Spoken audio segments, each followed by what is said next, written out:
ಸ್ನೇಹಿತರೆ ಇನ್ನೊಂದು ಏನು ಗೊತ್ತಾ, ನಾನು ಅದನ್ನು ಹಾಸ್ಪಿಟ್ಲಿಗೆ ಹೋಗಿದ್ದೆ, ನಾನು ಗಾಡಿ ತೊಗೊಂಡ್ಬಂದಿಲ್ಲ, ಅದಕ್ಕೆ ನನ್ನ ಹತ್ರ ಏನು ಉಪ್ಪು ಮೆಣಸಿರಲಿಲ್ಲ. ಏನಂದರೆ ನನ್ನ ಹತ್ರ ಇವ್ರ ಹತ್ರ ಇದ್ದಿದ್ದು ಒಂದು ಡಬ್ಬದಲ್ಲಿ ಹಾಕಿದ್ದೀನಿ. ಈಗ ಹೋಗಿ ಜಸ್ಟ್ ಇದನ್ನು ರಿಲೀಸ್ ಕೂಡ ಮಾಡ್ತೀನಿ.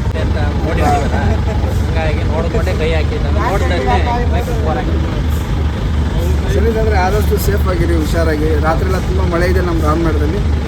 ರಾಮನಗರ ಜನತೆ ಆದಷ್ಟು ಮನೆ ಹತ್ತಿರ ಹಳೆ ಕಸ ಆಗಲಿ, ಮರ ಆಗಲಿ, ಕಟ್ಟೆ ಆಗಲಿ ಹುಷಾರಾಗಿ ಇರಿ ಅಂತ ಹೇಳ್ತಾ ಜಯ.